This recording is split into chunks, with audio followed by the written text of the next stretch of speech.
Contract marriage Bagda. माझ्या आयुष्यात तुमच्याशिवाय आता दुसरं कोणीही येणार नाही आणि या 6 महिन्यात तुमच्यासोबत घालवलेले हे सुंदर क्षणच माझ्यासाठी तुमची आठवण म्हणून नेहमी माझ्यासोबत राहतील.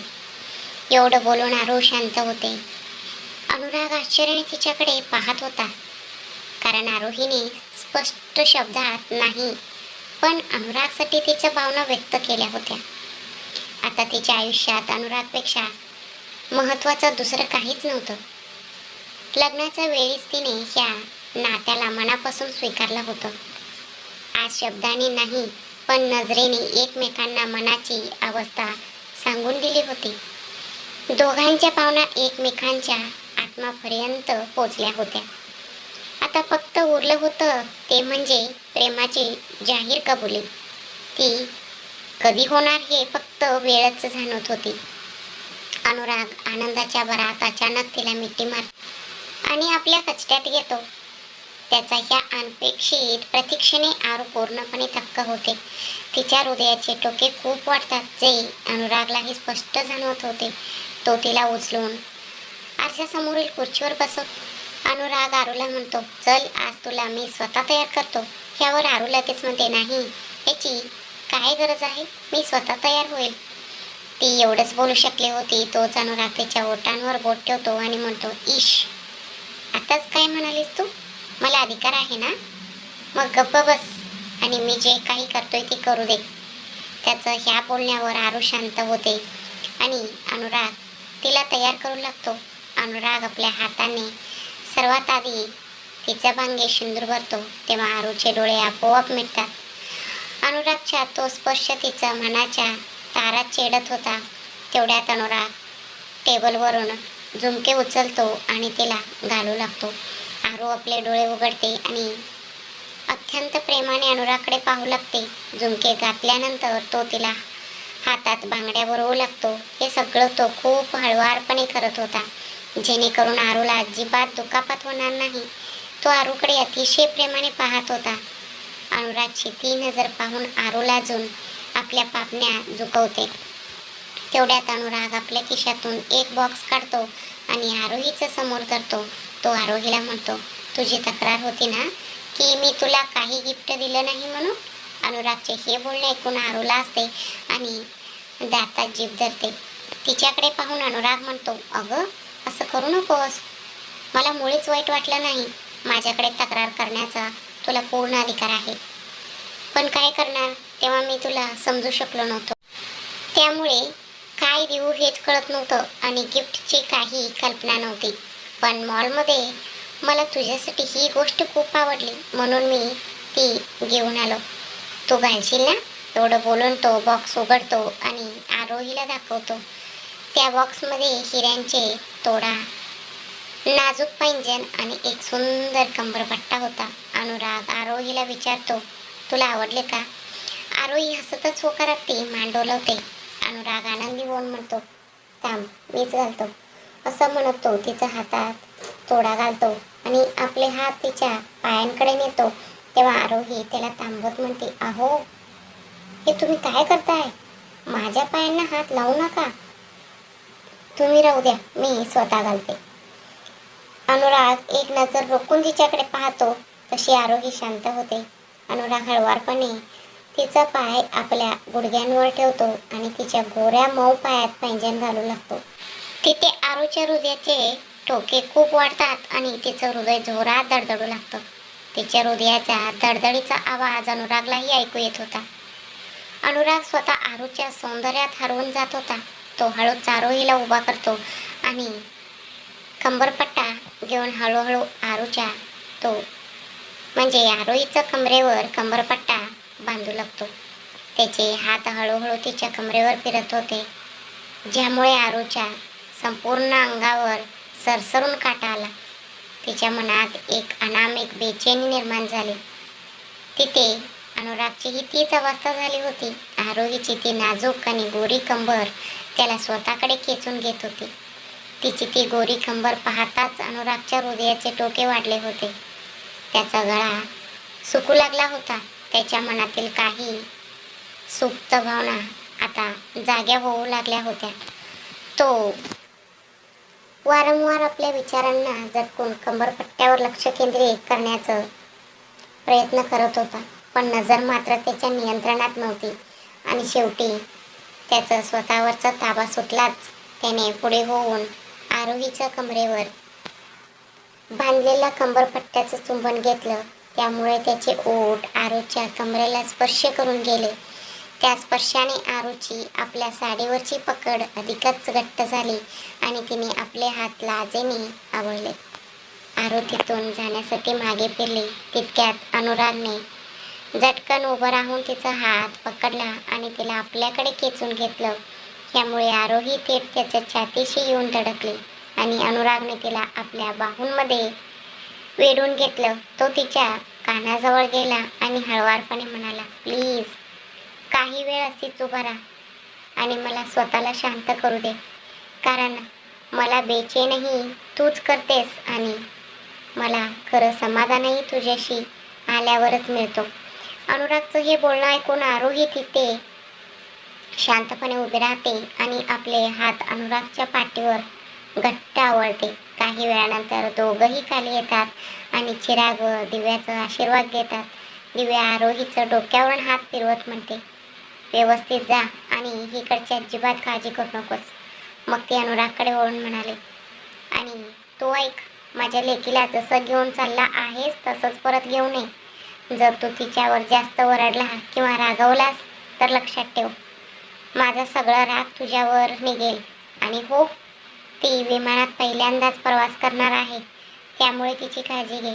तिला भीती वाटली तर तिचं हात घट्ट धरून ठेव. अनुराग नकारार्थी मान डोलवत म्हणतो, मॉम, तुमचं काहीच होऊ शकत नाही. कालपासून 10 वेळा मला हेच सांगत आहात की कसं आणि काय करायचं ते. एवढी काळजी तर जर तुम्हाला माझी असते ना, तर सून आल्यावर सगळेजण आपल्या मुलाला विसरून जातात का डॅड? एवढं बोलून तो चिराग यांच्याकडे पाहतो, जे आरोहीला खूप प्रेमाने काही गोष्टी समजावून सांगत होते. तेव्हा दिव्या हसत म्हणाले, आपल्या डॅडना काय विचारतोयस? ते तर माझ्यापेक्षाही जास्त आरोहीची काळजी करतात. शेवटी आम्हा सगळ्यांमध्ये आधी त्यांचंच तर नातं तयार झालं तिच्याशी.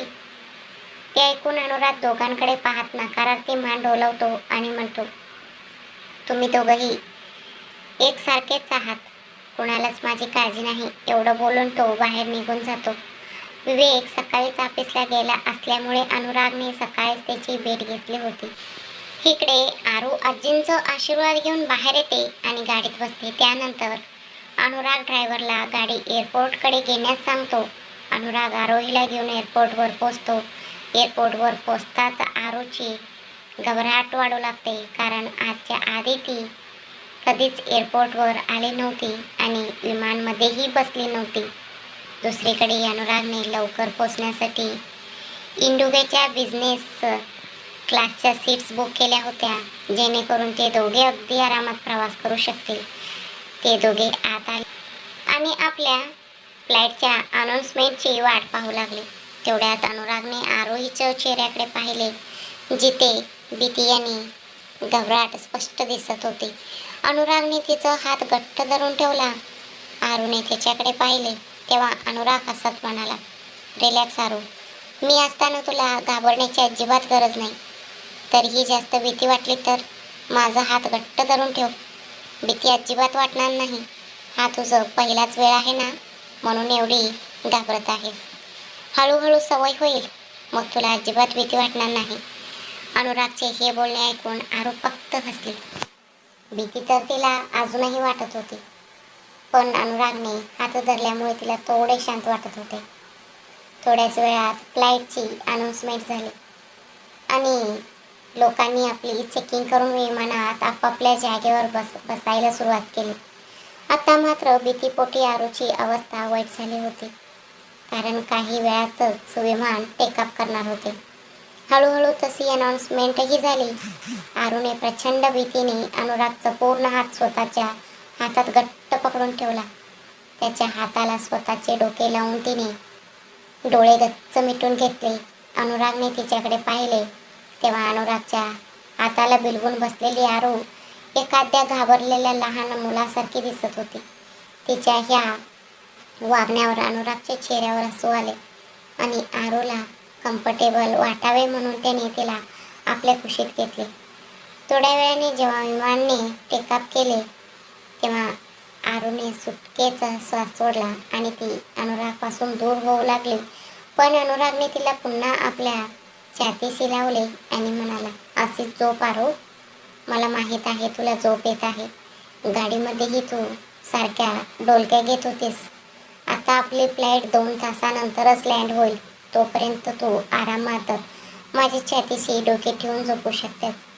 मला मुळीच वाईट वाटणार नाही. आरोही हसतच त्याच्याकडे पाहू लागते. तेव्हा अनुराग खाली झुकून तिच्या कपाळाचे चुंबन घेतो. तो पुन्हा तिचे डोके आपल्या छातीशी लावतो, तिला कुशीत घेतो आणि म्हणतो, झोप आता, मी आहे ना तुझ्यासोबत. आरू हसतच आपले डोळे मिटून घेते आणि थोड्याच वेळात तिला गाढ झोप लागते. दुसरीकडे अनुरागलाही रात्री उशिरा झोपल्यामुळे लवकरच झोप येते. तो आपले डोके सीटला मागे टेकून डोळे बंद करून घेतो. तितक्यात कपूर मेन्शनमध्ये एक मुलगी, जिचे वय साधारण 23-24 वर्ष असेल, घरात प्रवेश करते. दिसायला ती अत्यंत सुंदर होती. तिचे तपकिरी डोळे कांद्यापेक्षा थोडे खाली असलेले कुरळ केस आणि गोरा रंग उठून दिसत होता. तिची उंची जवळजवळ 5 फूट 6 इंच होती. तिने एक चोट ब्लॅक टी शर्ट घातला होता, ज्यातून तिची कंबर आणि बेंबी स्पष्ट दिसत होती. वरून तिने लेदर जॅकेट घातले होते, ज्याची चेन उघडी होती आणि बाह्यावर दुमडलेल्या होत्या. तिची ब्लॅक डेनिम जीन्स पांड्यापासून ते गुडघ्यांच्या खालपर्यंत फाटलेली होती. डोळ्यात काजळ, ओठांवर ब्राऊन लिपस्टिक, कानात सिल्वर टॉप्स, नाकात सिल्वर नोज पिन, हातात सिल्वर बँगल्स, बोटांमध्ये सिल्वर रिंग्स आणि गळ्यात मोठ्या चेन्स असलेली सिल्वर ज्वेलरी तिने कॅरी केली होती. तिचा हा एकूण लुक दिसायला खूपच वियर्ड, म्हणजे विचित्र हटके वाटत होता. रस्त्यात जो कोणी नौकर तिला भेटत होता तो प्रत्येक जण तोंड उघडून तिच्याकडे पाहत होता. ती मुलगी मात्र सगळ्यांकडे दुर्लक्ष करत चिंगम चघळत आत चालली होती. दरवाजापाशी पोचताच तिने आपले सामान तिथेच पटकले. तो आवाज ऐकून मीना तरातरा बाहेर आली. त्या मुलीला पाहताच तीही तोंड उघडून तिच्याकडे पाहत राहिली. ती मुलगी मीनाच्या जवळ गेली, तिच्या तोंडावर फुंकर मारली आणि तिचे तोंड बंद करत म्हणाले, तोंड बंद कर मीना दीदी, नाहीतर मासे जाईल आत आणि तुझं नॉनव्हेज न खाण्याचं धर्म भ्रष्ट होईल. इकडे मीना भानावर आली आणि दिव्याच्या खोलीच्या दिशेने वळत पळत सुटली. अरे देवा, आई ग, आता तुमच्या घरात वादळ आलाय, असं म्हणत ती दिव्याच्या खोलीत घुसली आणि तिला सगळं सांगू लागली. ती मुलगी मीनाला असं पळताना पाहून मोठ्याने हसू लागली. मग ती जोरात ओरडली, mom, dad, bro, I am come back to home. कुठे आहात तुम्ही सगळे? लवकर बाहेर या. तिचा तो एवढा मोठा आवाज ऐकून आजी, ज्या आपल्या खोलीत बसून नर्सच्या हाताने सूप पित होत्या, त्या दचकून उडाल्या. त्या नर्सच्या हातातून सूपचा बाऊल निसटला आणि सगळं सूप जेमिनीवर सांडलं. दुसरीकडे विमला काकू, ज्या वरून पिठाचा डब्बा काढत होत्या, ते सगळं पीठ त्यांच्या अंगावर पडलं. टेबलावर चढून घराची साफसफाई करणारे मिलन काका ते खाली पडतात आणि त्यांचं हातून फ्लावर वास फुटतो. आजी संतापाने वरडतात, आली वाटतं ही आपत, माझी वैरीणच आहे ही. मी चिरागला आधी सांगितलं होतं की तिला फक्त पार्टीच्या दिवशीच बोलवा, पण नाही, त्याला तर मुलीचं भारी कौतुक. त्याचं ह्याच अति लाडापायी ही डोक्यावर बसली. ही पप्पाची परी आली की माझ्या डोक्याचा पारा चढतो. नर्सकडे पाहत त्या पुढे म्हणतात, आता तू अशीच बघत बसणार आहेस की मला व्हीलचेअरवर बसून बाहेर घेऊन चालणार आहेस? रामूला सांग हे सांडलेलं सूप साफ करायला. हिने पाऊल ठेवला नाही की माझ्या खाण्यापिण्यावर मांजरासारखं झडप घातली. ही जर इथे राहिली तर माझं जगणं कठीण करून सोडेल. ती नर्स आजीचे बोलणे आश्चर्याने ऐकत होती. तिने त्यांना व्हीलचेअरवर बसवले आणि खोली बाहेर आणू लागले. दुसरीकडे दिव्यासुद्धा घाईघाईने खोली बाहेर येते. समोर उभी असलेली मुलीला पाहून ती स्वतःचे कपाळ धरून घेते, कारण तिला चांगलीच कल्पना होती की ह्या मुलीचा अवतार पाहून आता घरात मोठे महाभारत घडणार आहे. एकीकडे तिची सासू आणि दुसरीकडे ती एवढाच विचार करत होती तोच आजी नर्ससोबत तिथे पोचतात. समोर उभी असलेली मुलीला आणि तिच्या विचित्र कपड्यांना पाहून त्या रागाने ओरडतात. हा काय पोरकेळ लावलाय मानशी? असं ओरडण्याची काय गरज होती? हे तुझं घर आहे, तुझा तो क्लब नाही, हे विसरू नकोस. जिथे तू ओरडून धिंगाणा घालत राहशील आणि हे काय कपडे घातलेत तू? अरे स्वतःची नाही तर माझी तर अब्रू राख. माझा मुलगा काही भिकारी नाहीये जो तुला असे पाटके कपडे घालावे लागतील. कोट्यावधींचा मालक आहे तो. एकापेक्षा एक भारी कपडे आणून देईल तुला.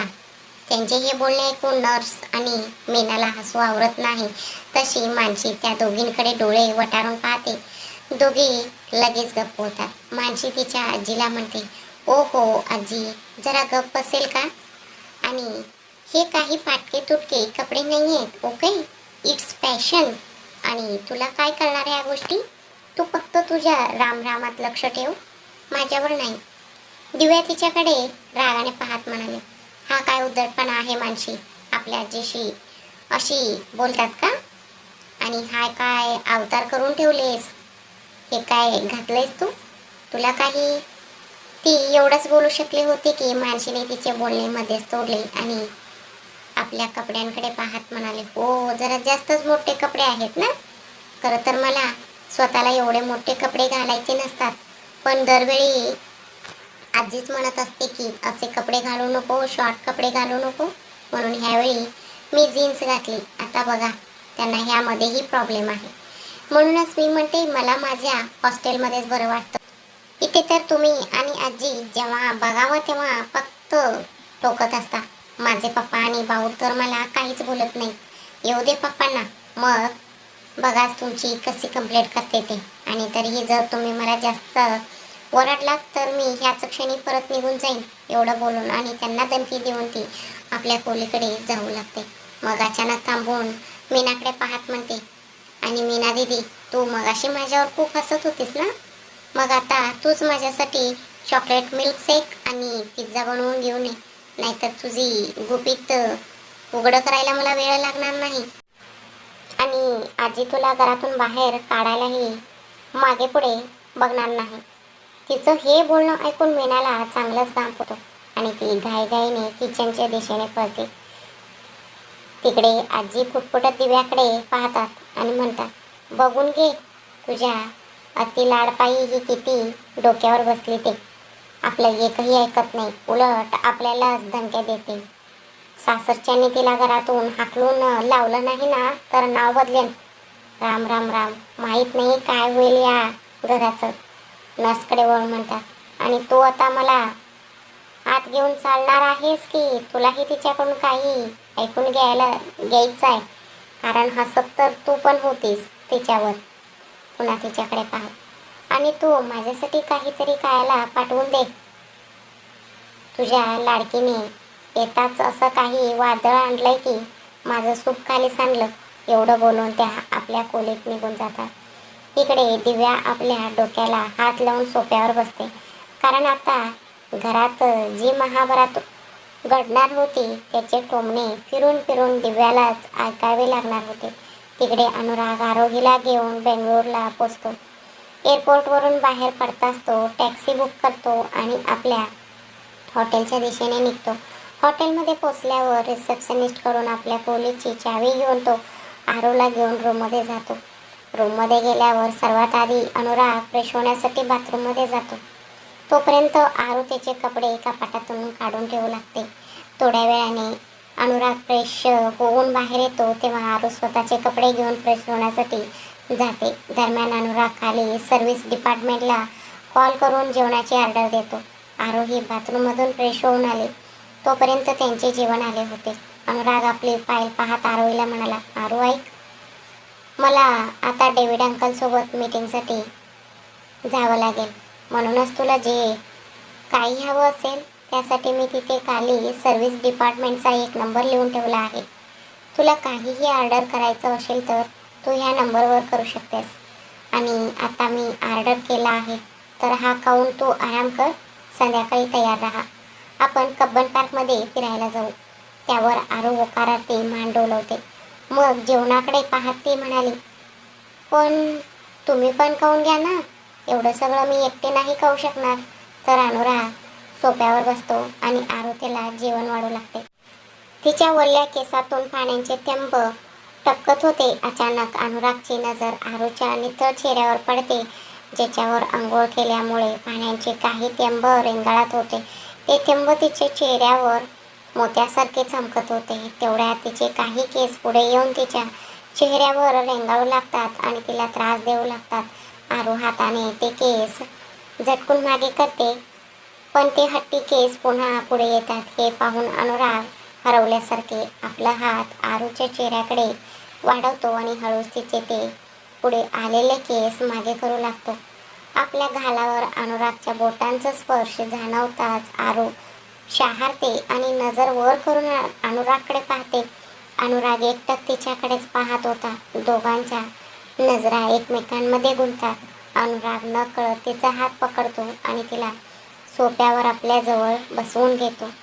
आरू देखील पतंगाच्या दोरीसारखी त्याच्याकडे खेचली जाते.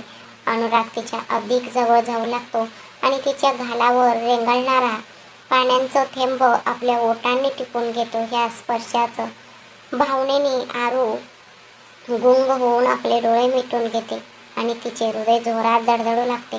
तिच्या हृदयाचे ठोके वाढतात. अनुराग आपल्या दोन्ही हातात तिचा चेहरा धरतो आणि तिच्या ओठांकडे झुकू लागतो. तेवढ्यात आरू मिश्किलपणे हसत त्याला हलकासं धक्का देते आणि तिथून पळू लागते. अनुरागही हसत तिच्या मागे धावतो. आरू खिडकीपाशी पोचतेच अनुराग पाठीमागून तिचा हात पकडून तिला मागे खेचतो आणि खिडकीपाशी असलेल्या भिंतीला टेकवून तिच्या दोन्ही बाजूंना आपले हात ठेवतो. तो आरूला म्हणतो, आता कुठे जाशील सांग बरं? खूप मजा येते ना मला त्रास द्यायला? आता पळून दाखव बघू. आरू तिचे अनुरागच्या इतक्या जवळ येण्याने हृदयाचे ठोके वाढले होते. ती लाजेने आपली नजर खाली झुकवते. तिच्या ओठांवर एक मंद हळवार हास्य उमटतं. ती अनुरागला म्हणते, पण तुम्हाला आता मीटिंगसाठी जायचं आहे ना, नाहीतर तुम्हाला उशीर होईल. तेव्हा अनुराग एका हाताने तिचा चेहरा वर उचलतो आणि म्हणतो, हो जातोय ना, पण आधी जे काम अपूर्ण राहिलंय ते तर पूर्ण करू दे. कारण अनुराग कपूरला अपूर्ण राहिलेल्या गोष्टी अजिबात आवडत नाहीत. असं म्हणून तो पुन्हा तिच्या ओठांकडे झुकू लागतो. आरूची पकड त्याच्या शर्टवर घट्ट होते आणि तिचे श्वास वेगाने चालू लागतात. दोघांचे ओठ एकमेकांना हलकेच स्पर्श करणार. तेवढ्यात टेबलावर ठेवलेला अनुरागचा फोन वाजतो. फोनच्या आवाजाने आरू बाणावर येते आणि पटकन खाली वाकून त्याच्या हातांच्या विळक्यातून निसटते. अनुरागचा चेहरा आणि त्याचे ओठ थेट भिंतीला जाऊन धडकतात. अनुराग गोंधळून स्वतःकडेच पाहू लागतो आणि मग मागे वळून आरूकडे बघतो, जी त्याच्यावर तोंड दाबून हसत होती. अनुराग रागाने तिच्याकडे चालू लागतो. तोच त्याचा फोन पुन्हा आवाजायला लागतो. तो फोन उचलतो. पलीकडून काहीतरी बोलले जाते. त्यावर अनुराग म्हणतो, हो ठीक आहे, ओके, हो ती फाईल मी रेडी केली आहे. प्रेझेंटेशन पण रेडी आहे. मी आत्ताच निघतोय. असं म्हणून तो कॉल कट करतो आणि आरूकडे पाहत म्हणतो, तुला तर मी संध्याकाळी बघतो. खूप मस्ती सुचते ना? विसरू नकोस आरोही कपूर, तुझा नवरा आहे मी. जर मी मस्तीवर आलो ना तर तुला लपायला जागाही मिळणार नाही. तो आपली फाईल उचलतो आणि म्हणतो, जेवण करून घे, मला आता निघायला हवं. आणि हो, संध्याकाळी वेळेवर तयार राहा. एवढं बोलून तो मीटिंगसाठी निघून जातो. अनुराग मीटिंगमध्ये पोचला आणि त्याने मीटिंग अटेंड केली. तिथे नमन दिवाण देखील आज अनुराग समोर हरताना दिसत होता. याच कारणामुळे नमन रागाने वेडापिसा होत होता. मीटिंग संपताच तो प्रोजेक्ट अनुरागला मिळाला आणि नमन रागाने दुमसतीतून निघून गेला. डेव्हिड अंकल अनुरागला कंग्रॅच्युलेशन्स म्हणून तिथून विमानतळासाठी निघाले आणि अनुराग स्वतःच्या हॉटेलसाठी निघाला. तो स्वतःच गाडी ड्राईव्ह करत होता. तेवढ्यात रस्त्यात त्याची नजर एका शॉपवर पडली. तिथे एका डम्मीने गुडघ्यापर्यंतची एक अत्यंत सुंदर शॉर्ट ड्रेस घातली होती. अनुरागला ती ड्रेस आरूसाठी खूप आवडली. खरं तर आरू असे कपडे घालत नव्हती. तरीही अनुराग त्या शॉपचं आत गेला आणि त्याने ती ड्रेस खरेदी केली. त्यानंतर तो हॉटेलसाठी निघाला. तिकडे नमनने रागाच्या भरात कुणाला तरी कॉल केला आणि त्याला काहीतरी सांगितले. पलीकडचे बोलणे ऐकल्यानंतर नमनने फोन ठेवला आणि तो डेव्हिल स्माईल देत तो स्वतःशीच म्हणाला, आता तू कसं वाचतोस अनुराग? मी पण बघतो. आणि जेव्हा तू वाचणारच नाहीस तर मग हा प्रोजेक्ट माझंच आहे. एवढं बोलून तो तिथे आपल्या गाडीत बसून निघून गेला. अनुराग हॉटेलवर आला तोपर्यंत आरू तयार झाली होती. अनुराग जसाच रूममध्ये आला तसा तो आरूला पाहतच राहिला. यावेळी आरूची पाठ त्याच्या बाजूला होती. आज आरूने रेड कलरचा पटियाला सूट घातला होता जो अतिशय सुंदर दिसत होता. त्याचा पाठीमागचा गळा डीप होता ज्यामुळे तिची गोरी पाठ साफ चमकत होती. यावेळी आरू आपले केस पुढे करून ड्रेसची नाडी बांधण्याचा प्रयत्न करत होती. तेवढ्यात तिला आपल्या पाठीवर ओळखीचं बोटांचा स्पर्श जाणवला आणि ती समजली की हे दुसरे कोणी नसून अनुरागचं आहे. तिने शांतपणे आपले हात खाली केले आणि डोळे मिटून अनुरागच्या स्पर्शाचा अनुभव घेऊ लागले. अनुरागने तिच्या ड्रेसची नाडी बांधली आणि तिला पाहू लागला. तेव्हा आरू त्याच्याकडे वळत म्हणाले, तुम्ही असे का बघताय? माझ्या चेहऱ्याला काही लागलंय का? त्यावर अनुराग तसंच तिच्या डोळ्यात पाहत म्हणाला, नाही, मी तर हे विचार करत होतो की आधी माझे डोळे खराब तर नव्हते ना? कारण इतक्या दिवसांपासून माझ्यासमोर जगातली सगळ्यात सुंदर मुलगी उभी होती आणि मला ती दिसलीच नाही. त्याचे हे बोलणे ऐकून आरूला आधी त्याचा अर्थ समजतो आणि मग ती लाजून अनुरागला म्हणते, काय हो तुम्ही पण ना? जाऊन आधी फ्रेश होऊन या, मी तुमचे कपडे काढून ठेवते. त्यावर अनुराग तिच्या गालावर हात ठेवून म्हणतो, ते तर मी करेनच, पण आधी सकाळी जे काम अपूर्ण राहिलं होतं ते तर पूर्ण करू दे. हे ऐकताच आरू त्याला बाथरूमच्या दिशेने ढकलत म्हणते, नाही, आता अजिबात नाही. मला बाहेर फिरायला जायचं आहे. मी कधीच बेंगळूर पाहिलेली नाही. नेहमी फक्त सिनेमातच पाहिले आहे. म्हणूनच आज मला असं वाटतं की माझं बेंगळूर पाहण्याचं स्वप्न पूर्ण होते. तसं तुम्ही मला कुठे कुठे घेऊन जाणार आहात? ती लहान मुलांसारखी उत्साही होऊन विचारते. अनुराग तिला लहान मुलांसारखं खुश पाहून थक्क होतो कारण आरूचं हे रूप तो पहिल्यांदाच पाहत होता. आरू बेंगळूरमध्ये येऊन इतकी खुश होईल ह्याचा त्याला अंदाजच नव्हता. त्याने आरूला विचारले, तुला बेंगळूर इतके आवडते का? त्यावर आरू लहान मुलासारखी आनंदून म्हणाले, हो, लहानपणी ना जेव्हा आम्ही शेजारच्या आंटींच्या घरी टी व्ही पाहायचो तेव्हा त्यात बेंगळूर दाखवली जायची. खूप साऱ्या मोठ्या मोठ्या इमारती आणि बरेच काही. ते सगळं पाहून मला नेहमीच वाटायचं की एकदा तरी बेंगळूरला जावं आणि आज तुमच्यामुळे मी इथे आले. अनुराग हसत म्हणाला, हो, मग आज तुझी ही स्वप्न पूर्ण करून घे. पूर्ण बेंगळूर तर नाही, पण आज मी तुला कब्बन पार्क फिरायला घेऊन जाईन. त्यानंतर उद्या आपण दुसरीकडे जाऊ. परवा आपल्याला घरी जावं लागेल, पण मी प्रॉमिस करतो की नंतर सुट्टी काढून मी तुला पूर्ण बेंगळूर फिरून आणेन. त्यावर आरू हसत होकारार्थी मान डोलावते आणि अनुराग फ्रेश व्हायला निघून जातो. तो जेव्हा परत येतो तेव्हा दोघंही कब्बन पार्कसाठी निघतात. बेंगळूरची ती गुलाबी थंडी आणि त्यात नुकताच पडलेला हलका पाऊस. वातावरण अतिशय आल्हाददायक होतं. अनुराग आरूला घेऊन शहराच्या मध्यभागी असलेला ऐतिहासिक आणि अथांग अशा कब्बन पार्कमध्ये फिरायला आला. पार्कमध्ये पाऊल ठेवताच आरूचा चेहरा आनंदाने फुलला. तब्बल 300 एकरमध्ये पसरलेली ती हिरवीगार झाडी, चहूबाजूंनी असलेला बांबूचं झाडांचा विळखा आणि पक्ष्यांचं किलबिलाट पाहून ती पुन्हा लहान मूल झाली. दाट झाडींमधून गाळून येणारी सूर्याची किरणे थेट आरूच्या चेहऱ्यावर पडत होती, ज्यामुळे तिचं सौंदर्य आणखीनच खुलून दिसत होतं. दोघंही हातात हात घालून तिथल्या शांत पायवाटेवरून चालत होते. रस्त्यावर गुलमोहराच्या लाल गुलाबी फुलांचा सडा पडला होता. जणू निसर्गाने त्यांच्या स्वागतासाठी लाल सतरंजी अंतरली होती. तितक्यात तिथल्या प्रसिद्ध लाल रंगाच्या शेषाद्री अय्यर मेमोरियल हॉल म्हणजे सेंट्रल लायब्ररी ह्या ऐतिहासिक इमारतीकडे आरूची नजर गेली. ती तिथेच थांबली आणि म्हणाली, वाव अनुराग, ही लाल रंगाची इमारत किती सुंदर दिसते ना. ह्या हिरवळीमध्ये अगदी एखाद्या राजवाड्यासारखी. अनुराग तिच्याकडे पाहत हसला आणि म्हणाला, ह्या इमारतीपेक्षाही सुंदर काहीतरी आहे इथे. आरूने गोंधळून विचारले, काय. अनुरागने तिचा हात हलकेच ओढला आणि तिला स्वतःच्या अगदी जवळ आणले. तिच्या डोळ्यात पाहत तो म्हणाला, माझी आरू, जी ह्या निसर्गापेक्षाही जास्त सुंदर आहे. अनुरागच्या हा अचानक मिळालेला रोमॅन्स पाहून आरू लाजेने लाल झाली. तिने अनुरागच्या छातीवर आपला हात ठेवला आणि नजर खाली झुकवली. अनुरागने हळूच तिचा चेहरा आपल्या हातांच्या वंजळीत घेतला. तिच्या ओठांवर तीच मंद गोड मुस्कान म्हणजे हसू होती, जी अनुरागला वेड लावत होती. तितक्यात पार्कच्या प्रसिद्ध बँडस्टँडकडून मंद वाऱ्याची झुळूक आली आणि आरूचे काही केस पुन्हा तिच्या चेहऱ्यावर आले. अनुरागने अत्यंत प्रेमाने ते केस तिच्या कानामागे केले आणि तिच्या कपाळावर आपले ओठ टेकवले. आरूने डोळे मिटून घेतले आणि अनुरागला घट्ट मिठी मारली.